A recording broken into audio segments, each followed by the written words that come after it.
Megan Trainer, 8:35. Boy, timed that really good. That and the sun shining out there, too. Mike Barrett with us from Barrett Insurance Agency for Good Policy. Did you see the sunshine? Oh, is that what that is? Yes. Oh, that's fantastic. Yeah, Mark Breen let us know we were going to see it today. I asked him what it looked like. Yeah. He said, don't look at it. Don't look straight at it. No. All right, so here we are, an interesting time of the year. I asked Mark Breen this morning. Normally, by this time of the year, we've only got about an inch of snow average. Okay, yeah, that so makes sense. More, less, and it averages out to an inch. Yep. I got a call from one of our listeners in Guildhall this morning. They got about 2 feet of snow out in the woods. I got 14 inches of snow on my back lawn. It is definitely the winter season.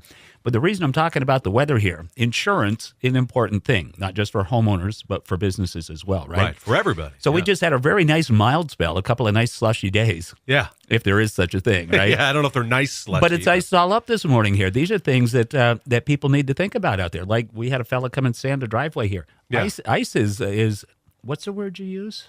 It can be like a moral or a morale hazard.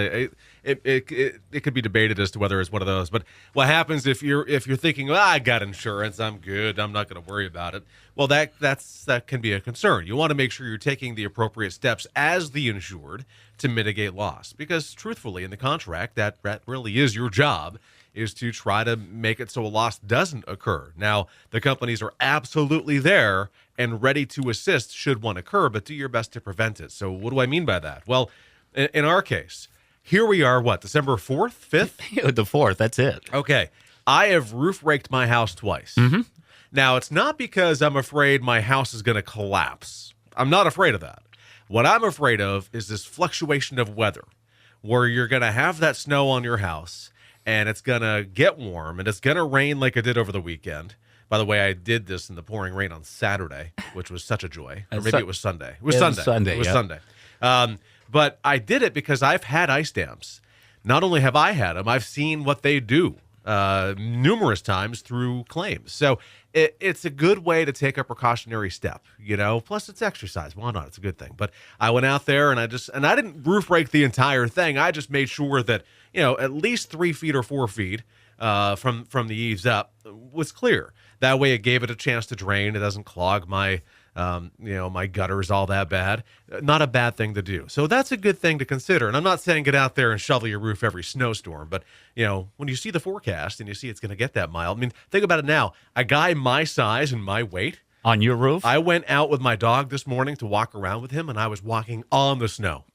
All right, that's a miracle right there. That's a Christmas miracle. If you haven't met Mike, okay, I'm not a small guy. 6'2", 6'2", and heavier than I care to mention on the radio. just a tad over 180. It's called desk jobitis. That's what I have. So that's one thing to think about. And then now we're on this big stretch where we had all that moisture, we had all that melting, we had all that rain, and now it's back to below freezing temperatures. So you are going to have a driveway that's going to have slippery conditions on it.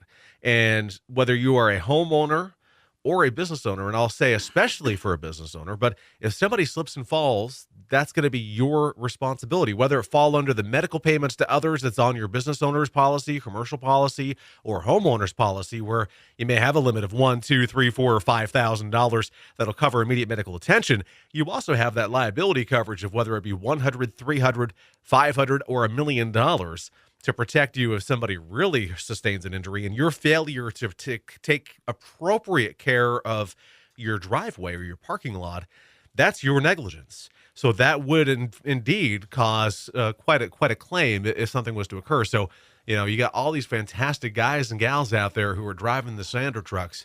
They're doing good work, and they definitely are. And you really need to make sure that you're taking those appropriate steps. And let's think about it this way: let's say you have a business, and you're like, well, when I'm open, I'm going to make sure it's nice and sanded.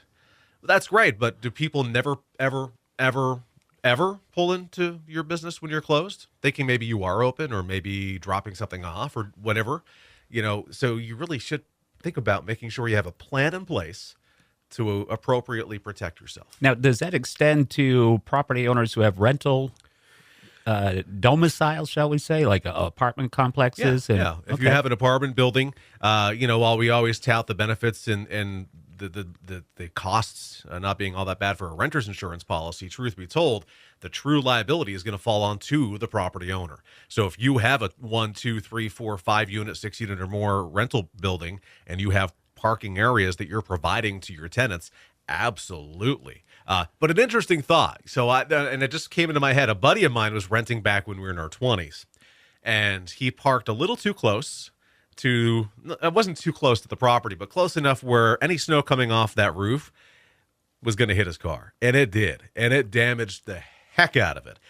And let me ask you, was the landlord negligent?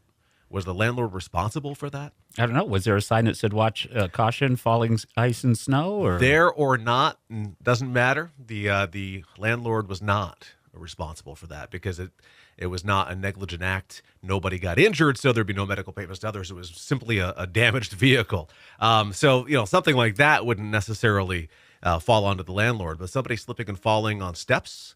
If you have exterior steps and walkways, boy, it's really in your best interest as a landlord to protect yourself and keep those shoveled off, properly sanded, salted, what have you. Because what would happen if you have these losses? And, like I said, companies are there to protect you. And I'm not saying, gosh, shame on you, but this is the way that I think. And I kind of hate that this is the way that I think now. But having seen all that I've seen, I know now that if you have a couple of events where somebody has slipped and fall, you're going to be jeopardizing your coverage and then maybe finding a difficult time getting replacement coverage. So it's all about just planning ahead. All right. All this talk of ice, let's go to the other extreme of ice. I can't think of a vanilla ice. Oh, ice baby. Yeah, there you go.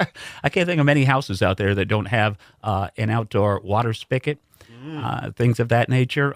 There's a lot of mobile homes, double wides that are set up on a slab and stuff like that. Yep. I mean, we haven't had 20 below zero yet. We've been below zero, but it's coming. We want to take steps to make sure that pipes and water fixtures don't cause damage too. Right? Yeah, go spend a couple of dollars and get those nice little covers to put on your outdoor spigots if you don't have an interior shutoff.